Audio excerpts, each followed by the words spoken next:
नमस्कार. गोव्यात सध्या निवडणुकीचं वारं वाहू लागलं आहे आणि यामध्ये तृणमूल काँग्रेस आपलं अस्तित्वही पुढे आणत आहे. या निवडणुकीच्या रणधुमाळीमध्ये तृणमूल काँग्रेसची वाटचाल कशी सुरू आहे, संघटनात्मक कामकाज कसं चालू आहे, या सगळ्या गोष्टींवरती चर्चा करण्यासाठी तृणमूल काँग्रेसचे नेते पवन वर्मा आपल्याबरोबर आहेत. पवन वर्मा यांच्याबद्दल अजून सांगायचं झालं तर ते राज्यसभेचे माजी खासदार आहेत. तसंच भूटानचे ते माजी अँबॅसिडर सुद्धा राहिलेले आहेत. थेट आम्ही त्यांच्याशी चर्चा करूया, विचारूया तृणमूल काँग्रेसचं काम कुठपर्यंत चालू आहे आणि कसं सुरू आहे. सर, थैंक यू, आपने हमें पहले टाइम दिया इसलिए। ठेठ मैं आपसे सवाल पूछूंगी, जानना चाहूंगी कि तृणमूल कांग्रेस का काम किस तरह से गोवा में शुरू है, क्योंकि सिर्फ 5 महीने हो गए आके आप। हम नई पार्टी हैं, पर हम गोवा के हो चुके हैं। हम गोवा और गोवा की जनता की पार्टी है।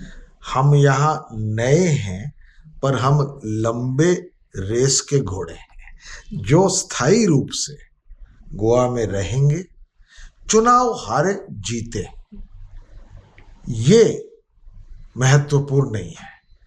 पर गोवा में लगकर एकाग्रता से, निष्ठा से काम करें, गोवन लोगों के लिए, गोवा के लोगों के लिए, ये हमारा लक्ष्य है। आपने एक अच्छी बात अभी बोली, क्योंकि हर एक गोवा के लोगों से ये कहा जाता है कि नई पार्टी है, आज इलेक्शन है, कल इलेक्शन के बाद चले जाएंगे। तो अभी आपने बोला कि लंबे रेस के घोड़े हैं, थोड़ा सा और बताओगे आप कि किस तरह से आप। देखिए, हर पार्टी कोई ना कोई सोच लेकर के एक नई जगह में प्रवेश करती है। ये हमारा मानना है कि ममता बनर्जी जी जो टीएमसी की अध्यक्षा है, पश्चिम बंगाल में मुख्यमंत्री हैं, वो एक ऐसी महिला है जो जहां जाती है वहां की हो के रह जाती है। हम गोवा में क्यों आए? नए हो, पर सोच क्या थी? गोवा में आज एक नए विकल्प की आवश्यकता है। बरसों से आज गोवा के लोगों को एक दो विकल्प है, बीजेपी या कांग्रेस। दोनों ही पार्टी सत्ता में जरूर आ जाएं किसी न किसी तरीके से, पर आम गोवा के लोगों के लिए काम बुनियादी स्तर पर उन्होंने नहीं किया है। उनका काम आज अंग्रेजी में कहते हैं इनइफेक्टिव है, भ्रष्ट है। गोवा में एक नए विकल्प की जरूरत थी, एक नए ऊर्जा की जरूरत थी, जो कि इन दोनों पार्टी के शॉर्ट टर्म राजनीतिक लक्ष्यों से हटकर केवल सत्ता, केवल सत्ता, किसी भी बलबूते पर सत्ता, इससे हटकर के लंबे दौर तक गोवा के हित में काम करें, इस सोच से हम गोवा आए हैं। ये चुनाव हो जाएगा, हम अगले चुनाव में भी हैं, उसके बाद चुनाव होगा तो हम तब भी हैं। हम तब तक हैं जब तक हम वो जो बुनियादी बदलाव, परिवर्तन गोवा में है, तब तक हम हैं, जब तक वो आता नहीं। इस बीच में जब टीएमसी गोवा में आई नई पार्टी बनके, तो आपको पता ही होगा कि एंटी हिंदू उसे बोला गया।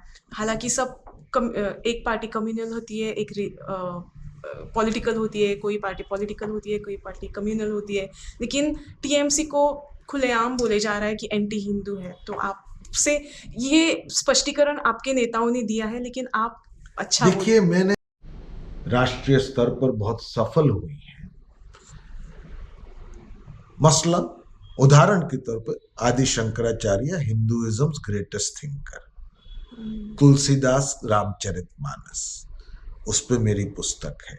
ग्रेट हिंदू सिविलाइजेशन मेरी अभी निकली हुई पुस्तक है। उसके पहले मैं कृष्णा पे लिख चुका हूं, उसके पहले मैं महाभारत पे लिख चुका हूं। तो हिंदू धर्म का तो मैंने अध्ययन किया है। ये प्रोपेगेंडा बीजेपी फैला रही है टीएमसी के खिलाफ, क्योंकि बीजेपी चाहती है कि किसी न किसी तरह से धर्म और मजहब के आधार में वोट का बंटवारा हो।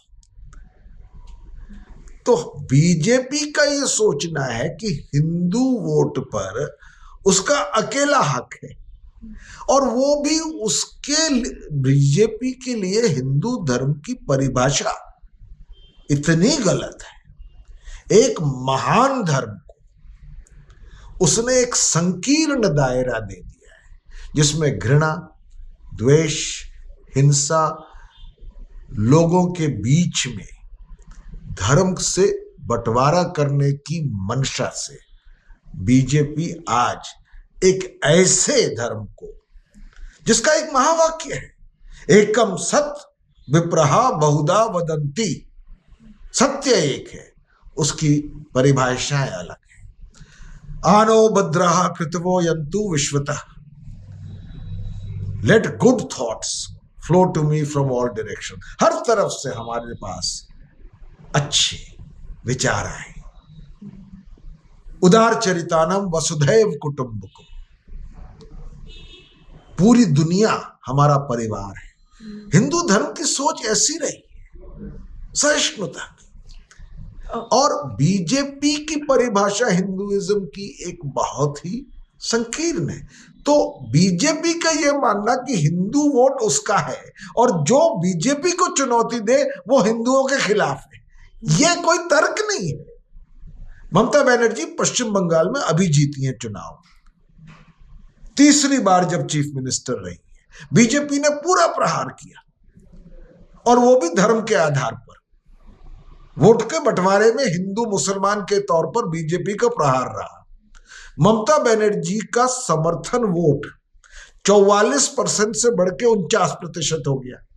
तो हिंदुओं ने भी वोट दिया ना, नहीं तो जीत ही नहीं सकती।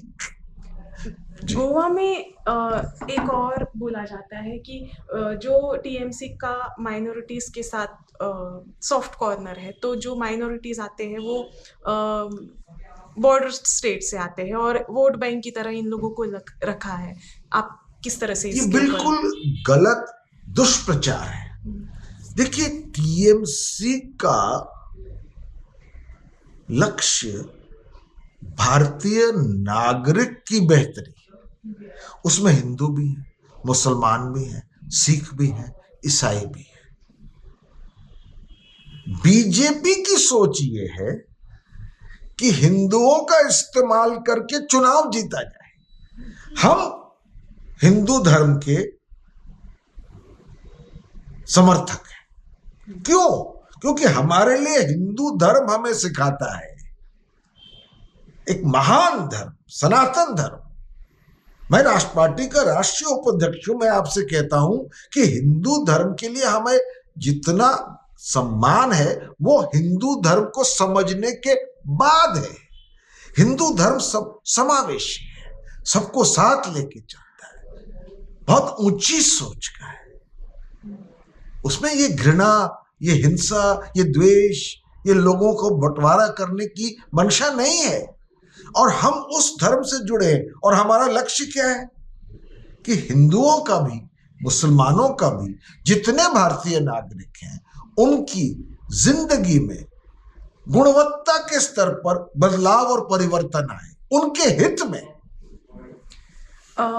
तर हे होते पवन वर्मा साहेब। जे तृणमूल काँग्रेस बद्दल बोललं जात आहे की वोट बँकसाठी किंवा अँटी हिंदू, त्याचं स्पष्टीकरण आताच सरांनी दिलेलं आहे।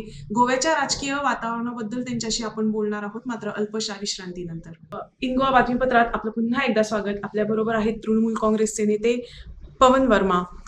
त्यांना आता आपण गोव्यातील राजकीय स्थितीबद्दल त्यांच्याकडून जाणून घेणार आहोत। गोव्यात तृणमूल काँग्रेस पक्ष आला तेव्हा एकमेव त्यांचा हेतू होता की भारतीय जनता पक्षाचा पाडाव करणं। आणि अशा वेळेला इतर पक्षांनी एकत्रित यावं असं आवाहनही त्यांनी केलं होतं आणि सगळ्यात त्यांना चांगला प्रतिसाद दिला तो गोव्यातील महाराष्ट्रवादी गोमंतक पक्षानं. जेव्हा महाराष्ट्रवादी गोमंतक पक्षानं युती केली तर अनेकांनी या युतीवरती अनेक प्रश्नचिन्हही उपस्थित केले, आक्षेपही घेतला गेला. विचारूया वर्मा साहेबांचं काय मत आहे, त्यांना काय सांगायचं आहे. वर्मा सर, मुझे जानना है कि हमारा जो पक्ष है महाराष्ट्रवादी गोमंतक पक्ष, इसको पहले पार्टियों ने, कांग्रेस ने भी यूज किया, बीजेपी ने भी दबा के रखा, लेकिन इन दोनों पार्टियों का फायदा हुआ है सत्ता में आने के लिए महाराष्ट्रवादी गोमंतक पक्ष की वजह से। आपको कितना फायदा होगा? देखिए, महाराष्ट्रवादी गोमंतक पार्टी हमारी सहयोगी पार्टी है। कुछ हमारी पार्टी की सोच से वो भी प्रभावित हुए हैं, कुछ उनकी सोच से हम भी प्रभावित हुए, मिलकर चुनाव लड़ेंगे। और मैं समझता हूं दोनों पार्टी एक दूसरे को मजबूत करेंगे। हम गोवा में बाहरी पार्टी नहीं, आप देखेंगे आने वाले सालों में और पार्टीज तो जागती हैं चुनाव के वक्त। जो पार्टी यहां रहेगी, काम करेगी, चुनाव के लिए भी लड़ेगी और चुनाव के बाद भी रहेगी, वो है टीएमसी। और हमारी सहयोगी पार्टियां होंगी तो हमें उनसे फायदा जरूर होगा। जैसे कि सबको पता है कि टीएमसी बहुत ही नई है, सिर्फ 5 महीने हो गए हैं। किसी भी चीज़ को जानने के लिए, समझने के लिए थोड़ा वक्त लगता है। आपको क्यों लगता है कि गोवा के लोगों ने आपको एक्सेप्ट किया होगा? क्योंकि जैसे मैंने पहले भी आपसे कहा, एक तो हमारी सोच निर्मल है, उसमें कोई कलेश नहीं है। हम सिर्फ गोवा के लोगों का हित चाहते हैं।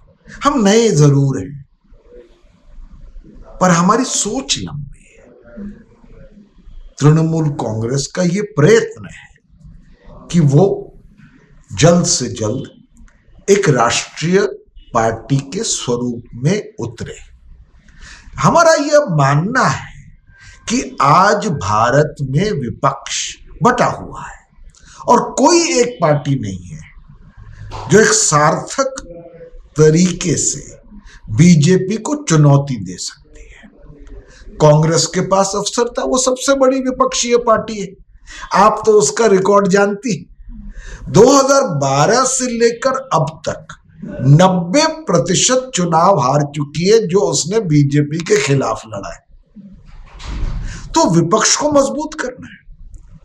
ममता बनर्जी एक ऐसी लीडर है जो अभी पश्चिम बंगाल की जीत के बाद चाहती हैं कि इस लोकतंत्र में एक मजबूत विपक्ष हो। गोवा में हम शुरुआत कर रहे हैं और गोवा में आने के पहले हमने बहुत चिंतन किया था, अध्ययन किया था। पहले एक बार कोशिश भी हमने छोटे स्तर पे की थी और यहां की परिस्थिति देखते हुए हमें लगा कि एक नए विकल्प की जरूरत है। देखिए, कोई भी गोवा का नागरिक क्या वो चाहता है कि हमेशा उसके पास दो ही विकल्प रहे, बीजेपी या कांग्रेस। आजमा के देख लिया है, उन्होंने गोवा को वो नहीं दिया जो उन्होंने वादा किया था। अब गोवा के भविष्य को बदलना है, उसमें एक नए विकल्प, एक नई ऊर्जा की, जैसे मैंने बात की, एक नई सोच, एक नई फ्रेश हवा की जरूरत है। टीएमसी उस स्वरूप में आई है। तो जैसे आपने बोला कि छोटे स्तर पर गोवा में आने की कोशिश आपने की, डॉक्टर विल्फ्रेड डिसोजा रहे, चर्चिल आलेमाव खुद रहे, लेकिन फिर भी उतना संगठनात्मक काम नहीं हो पाया। क्या कसर रह गई और इस कसर को दूर करने के लिए ही आईपैक का सहारा लेना पड़ा आपको? देखिए, हम चुनाव जब लड़ते हैं तो एक सुनियोजित ढंग से लड़ते हैं। पहले का प्रयास जैसा भी रहा हो, इस बारी हमारी कोशिश ये है कि हमारा प्रयास हर तरह से सार्थक हो। देखिए, चुनाव में आयोजन की जरूरत होती है और कोई भी पॉलिटिकल पार्टी, आज राजनीतिक पार्टी, वो कोशिश करती है कि उस आयोजन के लिए उसके पास हर तरह के इंस्ट्रूमेंट उपलब्ध हो। हमारे पास भी आईपैक काम कर रही है। आयोजन के स्तर पर सोच राजनीतिक पार्टी की है। सोच राजनीतिक पार्टी की है, आईपैक भी है, लेकिन जैसे ही आप आए बहुत से नेगेटिव भी चीज़ें हो गई, पार्टी छोड़ने जैसे लीडर्स ने किया। रेजिनाल्ड चले गए और अभी रिसेंटली यतीश ने भी रिजाइन किया। क्या कहना चाहोगे आप, क्या हुआ ऐसा जो इतनी बड़ी दरार आ गई? हम तो आश्चर्यचकित हैं। हम नई पार्टी है पर मंशा साफ है।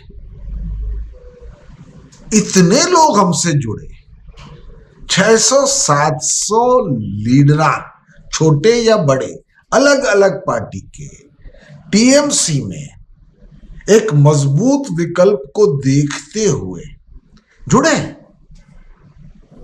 उनमें से 8-10 चले भी जा सकते। मुझको बताइए, कोई ऐसी राजनीतिक पार्टी है आज जिसमें लोग आ या जा ना रहे हो? होता है। हम भी चुनाव से सीखते हैं, पर हमारी कोशिश क्या है कि जो हमारे साथ जुड़े विचारधारा के स्तर पर, वो हमारे साथ रहे। अगर कोई ज्यादा भी है, हमारी कोशिश होती है कि उनके साथ हम अंत तक वार्ता करें, क्योंकि हमारा इमीडिएट लक्ष्य केवल सत्ता नहीं है। हम चाहते हैं लोगों को अपने साथ लेकर चले। चुनाव के समय जो अनिवार्यताएं होती हैं, मजबूरियां होती हैं, हम समझते हैं। किसी को टिकट नहीं मिला, वो छोड़ के चला गया। किसी और पार्टी ने उसको लुभा लिया, अब मैं उसमें नहीं जाना चाहता, पर हमारे दरवाजे खुले, क्योंकि हम केवल सत्ता के लिए नहीं है, हम तो सबको साथ लेके चलना चाहते हैं। नेहरूजीने म्हटलं होतं की अजीब है गोवा के लोक, आणि मला वाटतं तृणमूल काँग्रेसलाही त्याचा कुठेतरी अनुभव येत असेल. वेळ झाली आहे अल्पशा विश्रांतीची. कुठेही जाऊ नका, पाहत राहा इन गोवा 24 तास. ब्रेकनंतर आपलं पुन्हा एकदा स्वागत. आपल्याबरोबर आहेत तृणमूलचे नेते वर्मा साहेब. त्यांच्याशी आपण बातचीत करूया. विचारूया तृणमूलचं संघटनात्मक कामकाज कसं चालणार आहे, ग्रासरूट लेवलपर्यंत तृणमूल काँग्रेसला ते कसं नेणार आहेत, त्या सगळ्या गोष्टी जाणून घेऊया. सर, जैसे ही तृणमूल गोवा में आई, इलेक्शन शुरू हो गए, तो संगठन का काम जिस तरह से होना चाहिए वो लग रहा है आपको हो रहा है, या फिर कितना टाइम लगेगा? मैं समझता हूं संगठन का काम बहुत तेजी से बढ़ा है, क्योंकि मैं बार बार ये दोहराता हूं, और इस बारी वोट देने के पहले हर गोवन को गहन सोच करनी चाहिए कि अपना कीमती वोट उन्हीं दो पार्टियों को देंगे कि एक नए विकल्प को चुनेंगे। जब सोच सही हो, लक्ष्य सही हो, लोग जुड़ते हैं, संगठन बन जाते हैं, लोगों की मंशा साथ जुड़ी होती है, तो ये काम अभी पूरा नहीं हुआ है, और सालों में और महीनों में और सुदृढ़ होगा। पर हम हमारे अपेक्षा के नहीं आगे है। जिस तरह से हमने गोवा में अपनी जगह इन चंद महीनों में ही बना ली है, क्योंकि कहीं ना कहीं लोगों को लगता है ये सिर्फ चुनाव के लिए नहीं आई है पार्टी। ममता बनर्जी की मैं आपको बात बताता हूं। देखिए, मैं बहुत सी पार्टी में रहा हूं, मैं तो लेखक, चिंतक, कवि हूं। मैं राष्ट्रपति भवन में काम कर चुका हूं, press secretary to the president of India. मैं प्रधानमंत्री कार्यालय में काम कर चुका हूं। मैं एम्बेसडर ऑफ इंडिया रह चुका हूं। मैं नीतीश कुमार जो मुख्यमंत्री हैं उनका मंत्री भी था। मैं कलकत्ते गया टीएमसी ज्वाइन करने के बाद। मुझे मुश्किल हुई ममता बनर्जी मुख्यमंत्री के घर को ढूंढने में। वो 2.5 कमरे के घर में रहती हैं, एक गली में।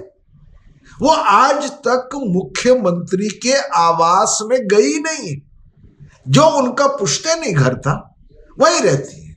आपने देखा होगा एक सफेद साड़ी पहनती हैं, रबर की चप्पल पैर पर। जब ऐसा नेता एक नए विकल्प के साथ, एक मजबूत विकल्प के साथ, एक लंबी सोच के साथ कहीं प्रवेश करता है, लोग जुड़ते हैं, उससे संगठन बनता है।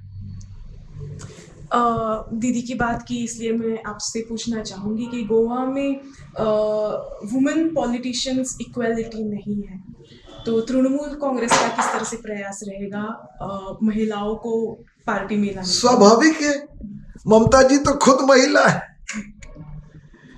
और गोवा में मैं समझता हूं महिलाओं की उपेक्षा, राजनीति में ही नहीं, अवसर जहां तक सवाल है। इसलिए एक आपने देखा होगा, हमारी एक नई स्कीम है गृह लक्ष्मी।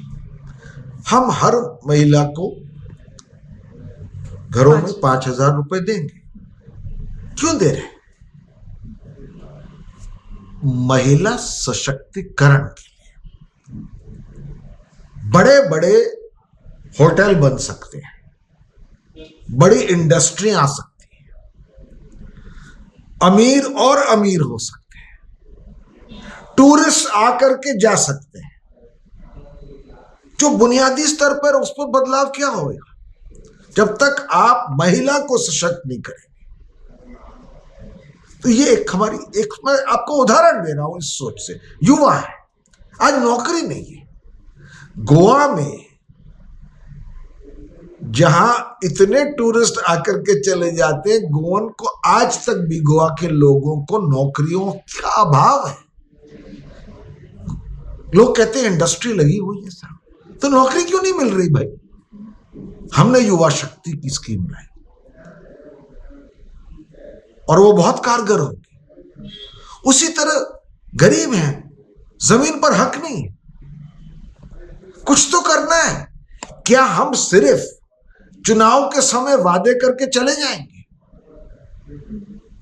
या एक 2.5 कमरे में रहने वाली महिला के वायदे पर एतबार करके गोवा की तकदीर को बदलने की कोशिश करेंगे गोवन बन के? लास्ट सवाल पूछना चाहूंगी, दीदी का लड़ाई किससे रहेगा, राहुल गांधी जी से या फिर मोदी? 2024 का चुनाव मोदी वर्सेस ममता होगा। टीएमसी इस स्वरूप में या राष्ट्रीय स्वरूप में जो अब वो प्रयास कर रही है, विपक्ष की सबसे मजबूत पार्टी उभर करके और सहयोगी पार्टियों के साथ बीजेपी का सीधा सीधा सामना करेगी। हमारी किसी पार्टी से बैर नहीं है, पर हम समझते हैं लोकतंत्र में एक मजबूत विपक्ष की जरूरत है, जैसे कि गोवा में एक मजबूत विकल्प की जरूरत है। तो उस राह पर हम चलेंगे, और इस राह में, इस दौर में गोवा हमारे लिए एक बड़ी भावुकता से भरी हुई कड़ी होगी, क्योंकि शुरुआत हमने गोवा से की। थँक्यू. अनेक राजकीय पक्षांनी गोव्यातच येऊन आपलं राजकीय कारकीर्द घडवलेली आहे. गोव्यातूनच केंद्रामध्ये पोहोचण्याची ताकद जी आहे ती गोव्यातूनच होते, हे आता खुद्द तृणमूल काँग्रेसनेही मान्य केलेलं आहे. पाहावं लागेल निवडणुकीनंतर तृणमूल काँग्रेसवरती विश्वास ठेवणारी किती मतं त्यांना पडणार आहेत. तर हे होते वर्मा साहेब. सर थँक्यू, आपने हमें समय दिया. तृणमूल काँग्रेस धन्यवाद कि आपने मुझसे बात की। जी. इतर घडामोडींसाठी तुम्ही पाहत राहा इन गोवा 24 तास.